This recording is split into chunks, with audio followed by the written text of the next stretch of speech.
নমস্কার বন্ধুরা, আমি আপনাদের সামনে একটা ছোট্ট ভিডিও করে দেখাতে চাইছি। সেটা হচ্ছে কম্পিউটারের ফাংশনাল কি বা ফাংশন কি, যেগুলো আমরা জানি F1 থেকে F12 পর্যন্ত যে কিগুলো আছে সেগুলো কি কাজ করে, কেমনভাবে কাজ করতে পারে কম্পিউটারের মধ্যে, শর্টকাট হিসাবে যেগুলো আমরা ইউজ করতে পারি। চলুন সেটা আপনাদেরকে দেখাই। আমরা জানি কিপ্যাডের উপরে বাঁদিকে উপরে F1 থেকে F12 পর্যন্ত যে ওয়ার্ডগুলো আছে ফাংশন কি বলা হয় এগুলোকে।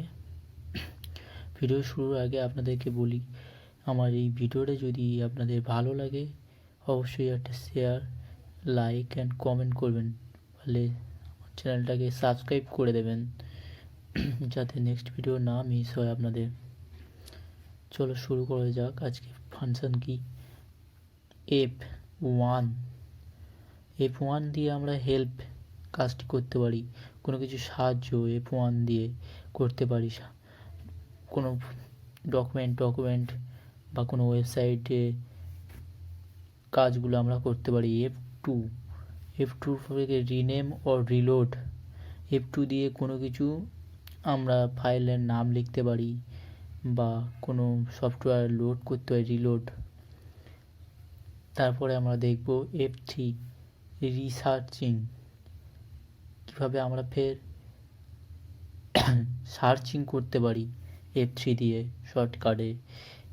এবার দেখুন F4, এটা হচ্ছে শাটডাউন। F4 মারলে দেখবেন শাটডাউন বাটনটি চলে আসে, মানে এন্টার মারলে শাটডাউন হয়ে যায়।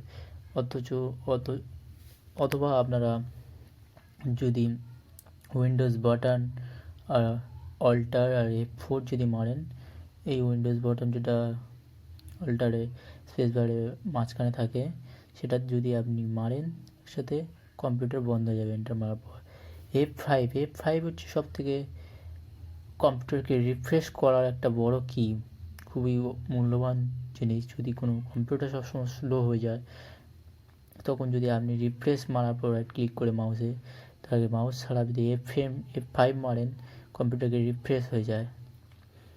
দেখুন F6 highlight address bar.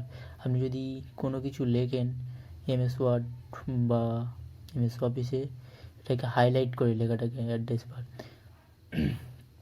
F7 check spelling. আপনি যদি কোনো কিছু লেখেন তার যদি স্পেলিং মিস্টেক থাকে, সেটা F7 মেরে আপনি চেক করতে পারেন। তারপর আসি সফটওয়্যার ইনস্টলের সবথেকে মেন ফাংশন হচ্ছে F8।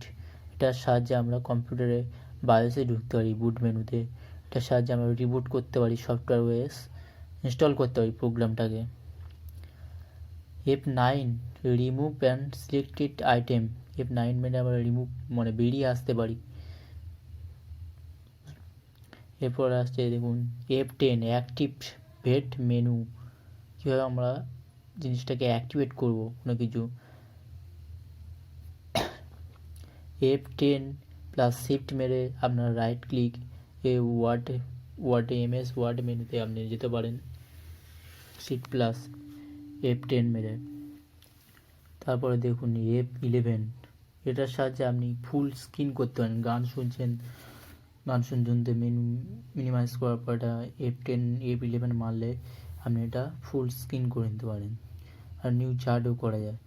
F12 যদি কোনো সফটওয়্যার ইনস্টল হয়, তারপরে আপনি এটা F12 মেরে বেরিয়ে আসতে পারেন, সেভ অ্যাজ মেসেজ বা কোনো ডকুমেন্ট লেখার পর F12 মেরে বেরিয়ে আসতে পারেন। যদি আপনাদের এই ভিডিওটি ভালো লাগে অবশ্যই একটা সাবস্ক্রাইব করে দেবেন। আমার চ্যানেল হচ্ছে S for Suman. Thanks for watching my video. ধন্যবাদ সবাইকে। Good night.